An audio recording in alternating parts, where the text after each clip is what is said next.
Welcome members to another weekly market update.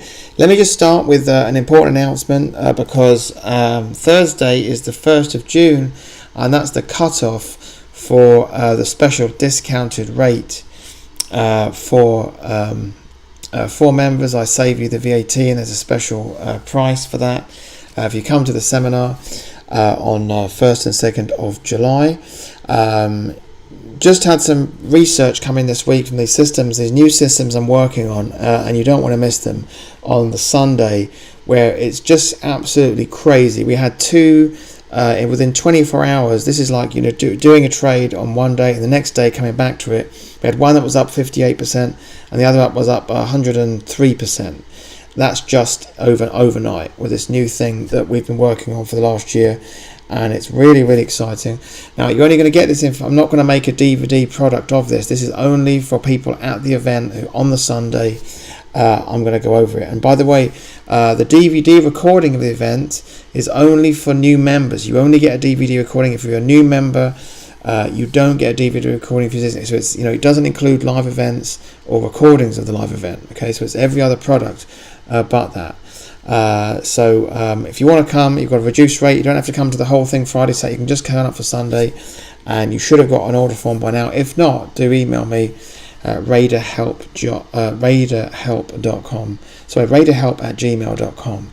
And this is the 1st of June. It's time to get the thing in. So okay, let's don't forget to catch up on the overall market update. Here is, let's catch up on some of the things I've got open here. TTPH, I'm looking at it on the weekly chart here because I think it gives a bit more perspective in this one, just how far it came in such a short space of time, and there's nothing unreasonable about waiting for this to catch up with its moving averages. Holding support there, we can see quite clearly around 710, and that's going to just, if that can just hang in there while this thing catches up with that, I'm sure it's going to bounce right off of that moving average. Let's look at the yen, FXY. Again, big picture is on the weekly chart. Not a lot happened with it. It didn't really go anywhere. But the main thing is it didn't keep going up. So that's good. And if you look at this on the daily chart, we'll see what happened. It didn't really go anywhere.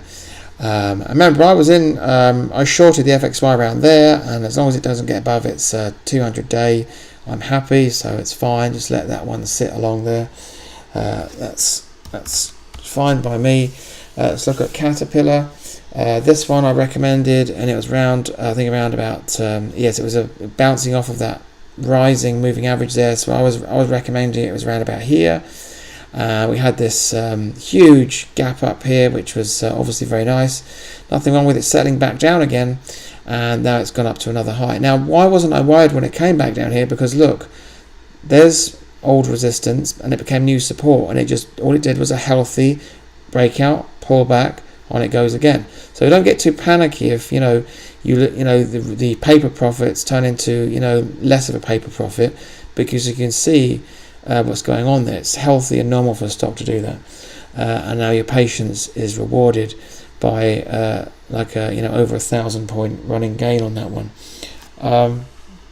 What else have we got here? Other things I was looking at. STX. That one there has just sat on support, which is fine. Seagate Technology, it's just chugging along there, and as long as it doesn't drop below that, that's fine. What else did we have here? We had NDA. No, that's not. That can't be one. What else? Yeah, I was talking about Toronto Dominion Bank, and it's just as a thing of the overall market. It's sort of got up above its 200-day now, so that's not looking like a short. But what else do we have here? I've got was it TDPH, STX. Yeah, let's look at gold action, because I know there's a lot of interest in that, keeping up with this. And the more I look at this daily chart, the more I can see that gold really couldn't give a monkeys about its moving averages, because it's all over the place. But what I can see quite clearly, as I've mentioned before, is what looks like we could be getting a sneaky little rising channel here in the metal. It's not a particularly pretty one, but it's sort of moving upwards, and there is an element of support along here that it's steadily going after. So nothing to write home about yet with gold, but at least it's sort of trying to make progress in the right direction. British pound.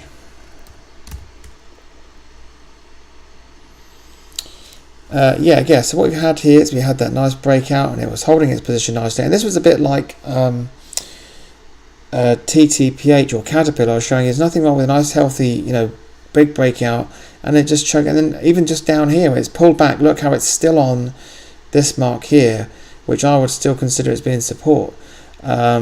So that's actually quite healthy for the pound, and allowing another entry point if anyone was to buy it actually. If you look at the weekly chart, you can really see that in perspective. There, as long as it can hold there at 124.6, moving averages are starting to turn up in the right direction. I'd just still say, as long as the pound stays above the 200 moving 8-day average here, that 123 mark on FXB, then all is well. And especially if it can just hold where it is now, on that new kind of shelf there around 124.6. So that's all for now. I hope to see you very soon in England, and I'll speak to you next time.